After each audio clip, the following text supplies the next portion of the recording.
وزیراعظم شہباز شریف نے عالمی بینک سے مطالبہ کیا ہے کہ پاکستان کی معیشت پر حالیہ سیلاب کے اثرات کو IMF کے جائزے میں شامل کیا جانا چاہیے۔ اقوام متحدہ جنرل اسمبلی کے 80ویں اجلاس کے موقع پر وزیراعظم سے عالمی مالیاتی فنڈ کی مینیجنگ ڈائریکٹر سے ملاقات ہوئی۔ وزیراعظم نے پاکستان کے ساتھ IMF کی دیرینہ تعمیری شراکت کو سراہا، جو مینیجنگ ڈائریکٹر کرسٹلینا جارجیوا کی قیادت میں مزید مضبوط ہوئی ہے۔ وزیراعظم نے مختلف اقدامات کے ذریعے IMF کی جانب سے پاکستان کی بروقت حمایت کا اعتراف کیا ہے، جس میں مالی سال 2024 میں $3 بلین کا اسٹینڈرڈ بائی ارینجمنٹ، اس کے بعد $7 بلین کی توسیعی فنڈ سہولت اور $1.4 بلین کی شامل ہیں۔ پختہ عزم کے ساتھ کی جانے والی پائیدار اصلاحات کی بدولت پاکستان کی معیشت استحکام کے مثبت اثار دکھا رہی ہے اور اب بحالی کی طرف تیزی سے بڑھ رہی ہے۔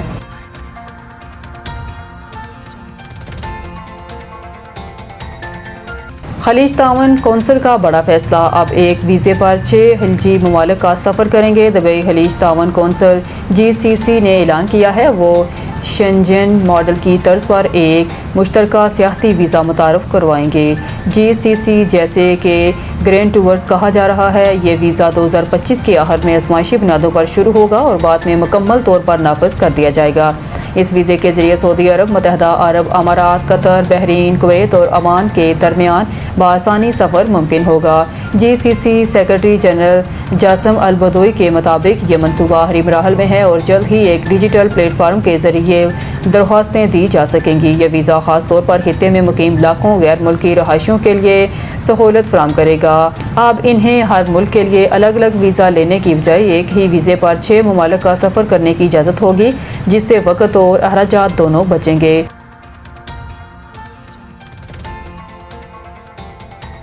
وفاقی حکومت کے ترجمان راجہ خلیق الزمان انصاری نے کہا کہ میئر نے گرین لائن پروجیکٹ پر سٹی واٹسن بیچ کر زبردستی کام بند کروا دیا۔ پریس کانفرنس سے خطاب کرتے ہوئے راجہ خلیق الزمان انصاری کا کہنا ہے کہ وفاقی حکومت کو یومیہ نقصان برداشت کرنا پڑ رہا ہے۔ منصوبے کی توسیع پر میئر کراچی کو اگر کوئی اعتراض تھا تو باقاعدہ نوٹس اجرا کیے جانا چاہیے تھا۔ انہوں نے کہا کہ گرین لائن کا دوسرا فیز کامن کوریڈور ہے، مستقبل میں ساری BRT بسیں اس پر چلیں گی۔ یہ بے بنیاد بات ہے کہ گرین لائن کے دوسرے مرحلے کا کام 2035 تک بھی مکمل نہیں ہوگا۔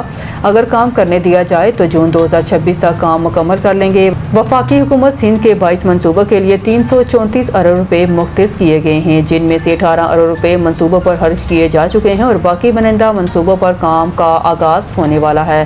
راجہ خلیق الزمان انصاری نے کہا کہ وفاق کی خواہش ہے سندھ حکومت میئر آفس کراچی کی ترقی کے لیے مل کر کام کرے۔ میئر کراچی سے درخواست ہے وہ مل کر کراچی کی خدمت کریں۔ یہ کوئی پوائنٹ اسکورنگ نہیں بلکہ مل کر کام کرنا ضروری ہے۔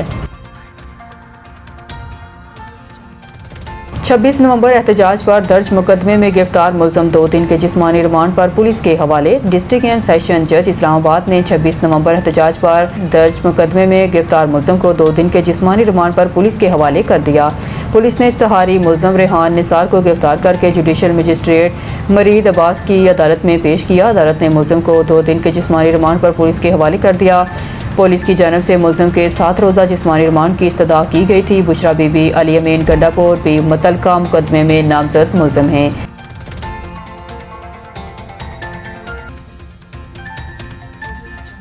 دریائے سندھ اور کابل کے بالائی علاقوں میں آئندہ 24 گھنٹوں کے دوران بارش کا امکان۔ اسلام آباد، دریائے سندھ اور کابل کے بالائی علاقوں سمیت راولپنڈی اور اسلام آباد میں اگلے 24 گھنٹوں کے دوران بارش کا امکان ہے۔ NDMA کے نیشنل ایمرجنسی آپریشن سینٹر نے دریاؤں میں پانی کے بہاؤ اور مختلف علاقوں میں سیلابی صورتحال کے حوالے سے تفصیلات جاری کر دی۔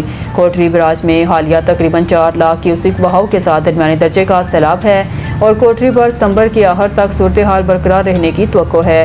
گڈو اور سکھر بیراج پر پانی میں بتدریج کمی ہو رہی ہے، جبکہ معمول کے مطابق بہاؤ موجود رہے گا۔ دریائے راوی میں گنڈا سنگھ والا کے مقام پر بہاؤ میں کمی کا رجحان ہے، جبکہ سلمان کی اور اسلام بیراج پر نچلے درجے کا سیلاب ہے۔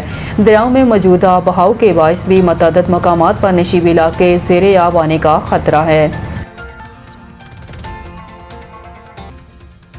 میدان میں حریف میچ کے بعد گلے لگ گئے، سپورٹ مین شپ کا شاندار مظاہرہ۔ کھیل کوئی بھی ہو، اسے سیاست اور بغض دشمنی سے پاک رکھنا ہی کھیل کی اصل روح ہوتی ہے۔ خاص طور پر کرکٹ کو ہمیشہ جینٹل مین گیم کہا جاتا ہے۔